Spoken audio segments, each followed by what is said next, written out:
In a previous video, I showed how to use general purpose programming to generate a sound using additive synthesis. And other than not being so great at explaining this kind of stuff just on the fly, I think I covered most of the stuff that I wanted to. However, with the post editing, there were some important things that I left out, so I just wanted to kind of try that again and see if we can see if we can do that part a bit better here. If you haven't seen the first video or the first part, you'll want to check at least the first half of that or so to understand how we got to the point where we're going to be starting in this video. So I'm going to be starting at the point where we have our raw audio file that was generated by that program, and I'm just going to open it. Again, it is signed 16-bit, little endian mono, and 48 kilohertz. And so we have the first 10 seconds of just the steady tone, and then the wind-up starts after that. Now, one of the really important things that I completely forgot to discuss is even with the larger outdoor sirens, they don't produce very much as far as bass frequencies. So right off the bat, the first thing that we want to do is run a high-pass filter, and it's a safe bet that under 100 hertz, maybe even 200, there's just not going to be a lot of frequency content below that. So I'm going to, just for this case, I'm going to run a high pass at 200 hertz, and then I'm actually going to take it to all the way to 24 decibels per octave. And so that's going to get rid of a lot of those lower frequencies. This should make the wind-up sound a bit more realistic, and also the last part of the wind-down.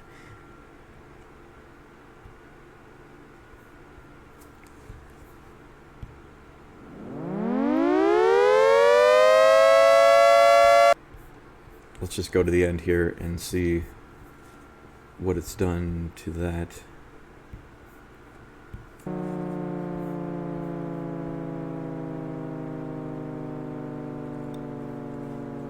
Yeah, it seems right. When it gets, to very low motor speeds at the wind down, it's a very mid-rangey sound. Like, you lose a lot of the high end because the ports aren't opening and closing as fast.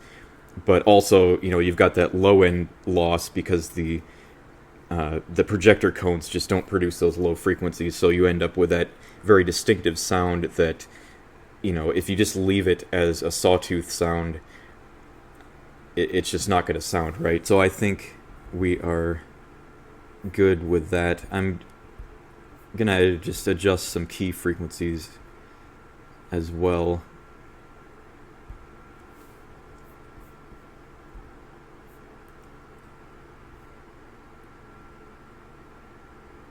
So let's do our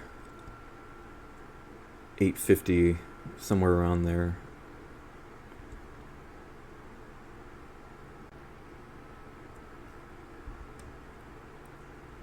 And then a little bit of a boost at 14 or 1500.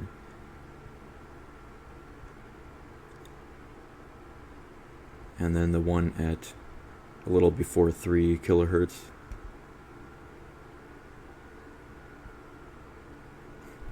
And then from there, I'm just going to make non-specific adjustments like I talked about before.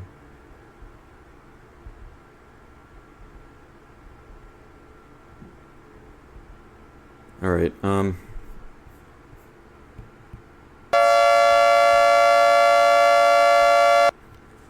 We want a little bit of a boost at the fundamental frequencies again.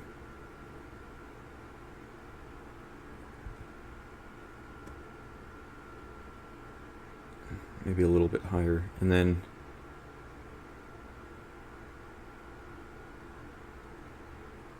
I think there's a dip at around an octave below where that peak is right here. So I'm just going to put that in as well.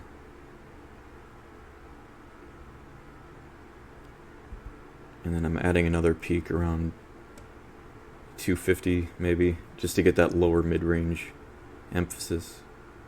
And remember, we did the high pass, so really not much that happens below this really matters.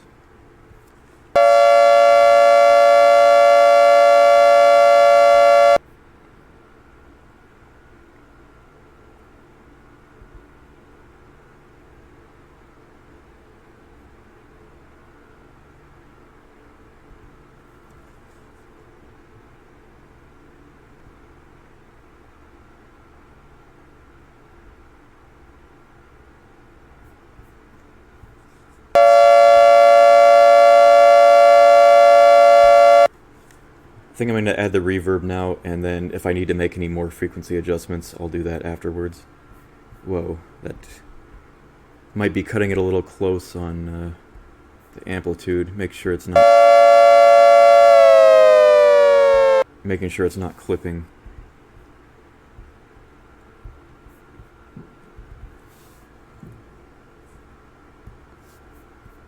Bring it back down.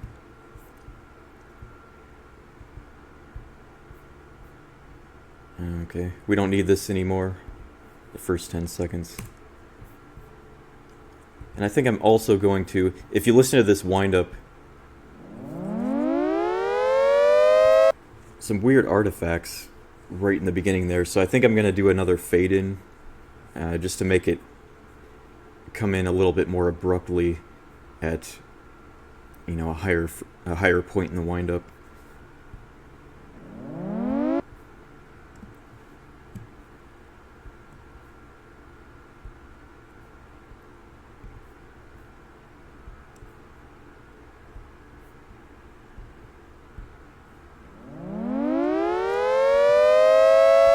Alright, that works.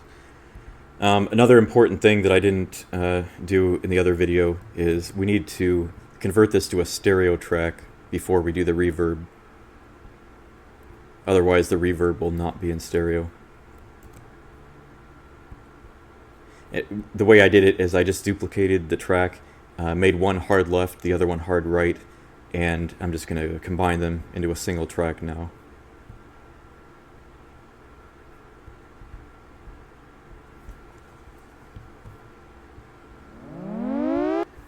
And now I'm going to add the reverb.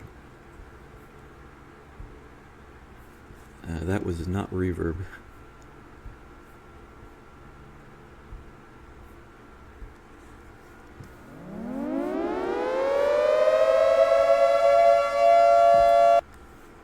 Okay, I think I've also taken the damping down to 0. I don't know why, that just seemed to work better for me. I've got the pre-delay up pretty far, and room size is still 100. Stereo width 100. And I think I've got the reverberance so that it's a pretty extreme amount of reverb. I'm gonna just try a few different things and see what happens.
I think maybe the dry sound is too quiet there, relatively.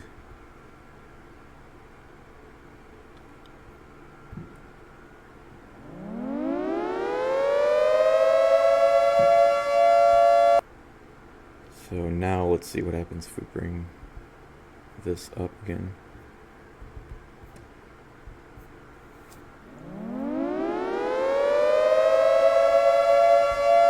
Alright, let's go with that.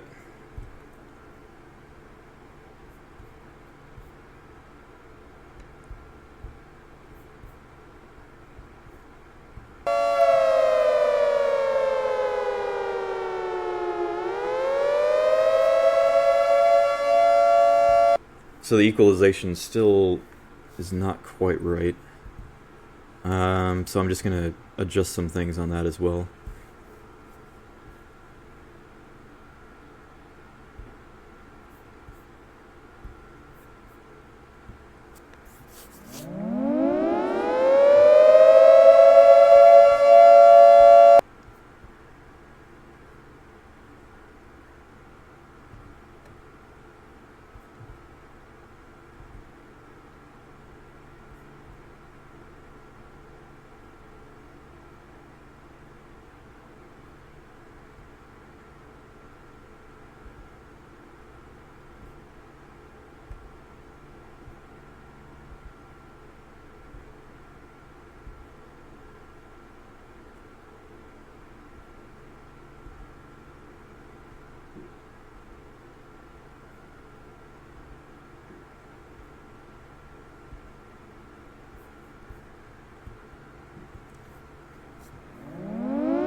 Just note that this is not changing this again, or this isn't changing what I did before with the equalization. This is adding an entirely new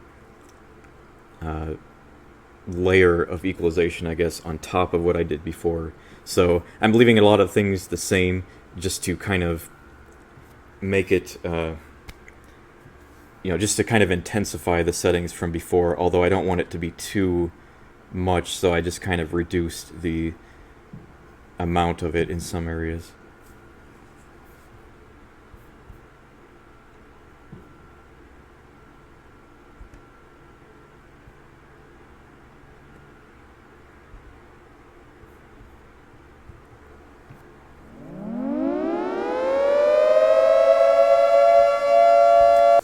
If you listen to the actual Siren, there's a very distinct way that those undertones come in right towards the end of the wind-up, and that leads me to believe that, not only is the low frequency cut somewhere right around that 200 hertz area, but there's also definitely a boost going on, like just a little bit above that. So I'm like at 250, I'm making sure that's boosted up quite a bit, and then also this part around here is the fundamental frequency of the two main tones, the 575 and the 690, which you want to make sure that those are still reasonably boosted, and then right around 900 hertz or 850 or so, there's definitely an increase in response there as well.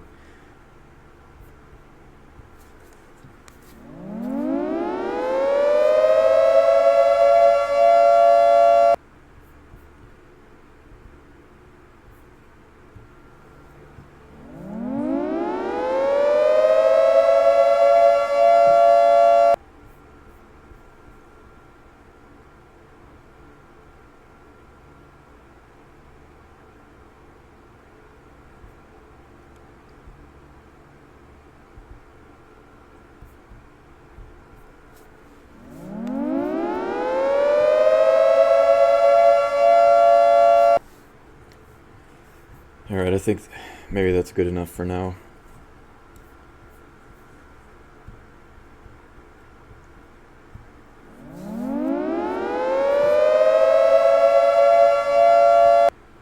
One of the main things you can hear now is that the wind-up no longer has that like sawtoothy kind of sound to it.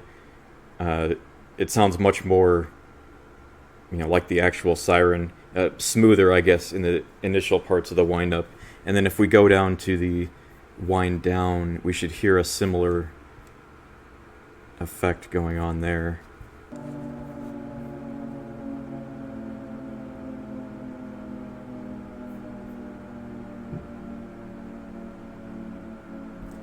Yeah, reverb is probably a little too strong for the wind down, because as the sound gets quieter, then there's going to be less less things that the sound is reaching that it's able to echo back off to the observer. But trying to account for everything like that is just it would get a little complicated. So I'm not going to worry too much with that.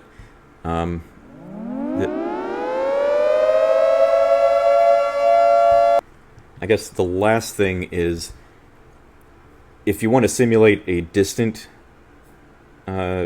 siren, like if it's, say a mile, well, maybe not quite a mile, but a half mile maybe, there's going to be some loss of high frequencies, which means that you want to use a low pass filter. We could do this on the graphic equalizer again, but it's easier to just get a nice smooth roll off the high frequencies using a low pass. I'm just going to do it around 2500 hertz maybe at 6 decibels per octave. So this isn't going to be like it's miles away where you only hear the fundamental and maybe a few harmonics. You're still going to hear quite a bit of the sound, just some roll off of those really high frequencies.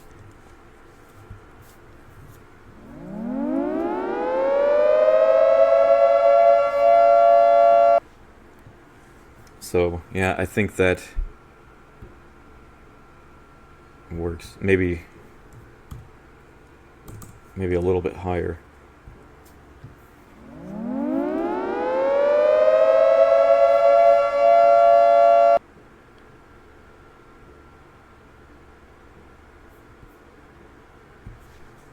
Alright, and then to end it, I'm just going to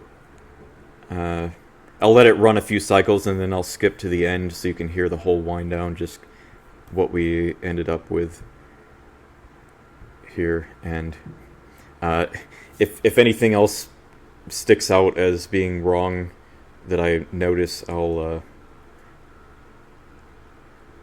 I'll try to fix that. But I think this is